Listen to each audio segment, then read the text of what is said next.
हम सभी अपनी क्षमता के अनुसार सोचते हैं, लेकिन भगवान भोलेनाथ हमें अपने हिसाब से सब कुछ देते हैं। हम छोटा मांगते हैं और कई बार भगवान भोलेनाथ हमें उनके देने की क्षमता के आधार पर कुछ अच्छा और बड़ा दे देते हैं। आइए सुनते हैं माँ बेटे की कहानी। एक छोटा सा बोर्ड रेडी की छत से लटक रहा था। उस पर मोटे मार्कर से लिखा हुआ था, घर में कोई नहीं है, मेरी बूढ़ी माँ बीमार है, मुझे थोड़ी थोड़ी देर में उन्हें खाना, दवा और टॉयलेट कराने के लिए घर जाना पड़ता है। अगर आपको जल्दी है तो अपनी मर्जी से फल तौल ले और पैसे कोने पर गत्ते के नीचे रख दे। साथ ही रेट भी लिखे हुए हैं। और अगर आपके पास पैसे नहीं हो तो मेरी तरफ से ले लेना, इजाजत है।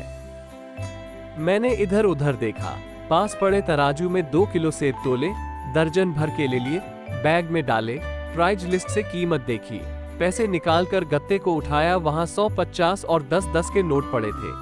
मैंने भी पैसे उसमें रखकर उसे ढक दिया। बैग उठाया और अपने फ्लैट पे आ गया।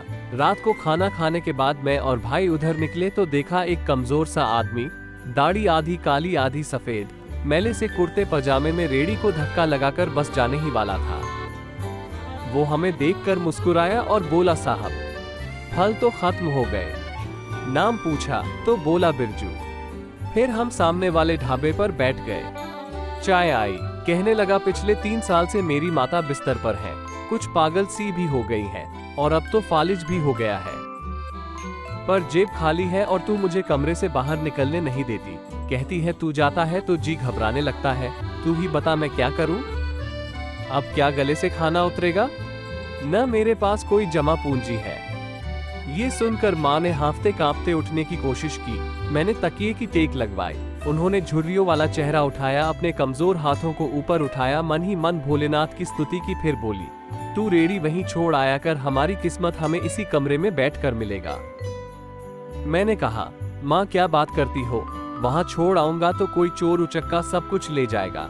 आजकल कौन लिहाज करता है, और बिना मालिक के कौन खरीदने आएगा?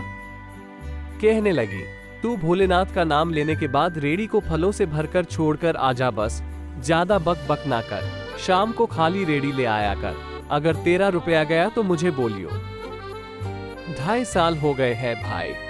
सुबह रेडी लगा आता हूँ, शाम को ले जाता हूँ। लोग पैसे रख जाते हैं, फल ले जाते हैं। एक ढेला भी ऊपर नीचे नहीं होता, बल्कि कुछ तो ज्यादा भी रख जाते हैं।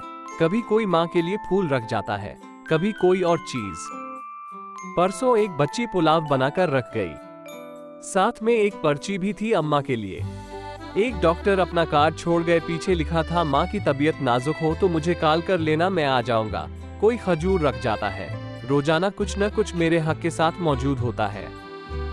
न माँ हिलने देती है, न मेरे भोलेनाथ कुछ कमी रहने देते हैं। माँ कहती है, तेरा फल मेरे भोलेनाथ अपने फरिश्तों से बिकवा देते हैं। आखिर में इतना ही कहूंगा कि अपने माँ बाप की सेवा करो और देखो दुनिया की कामयाबियां कैसे हमारे कदम चूमती है। हर हर महादेव।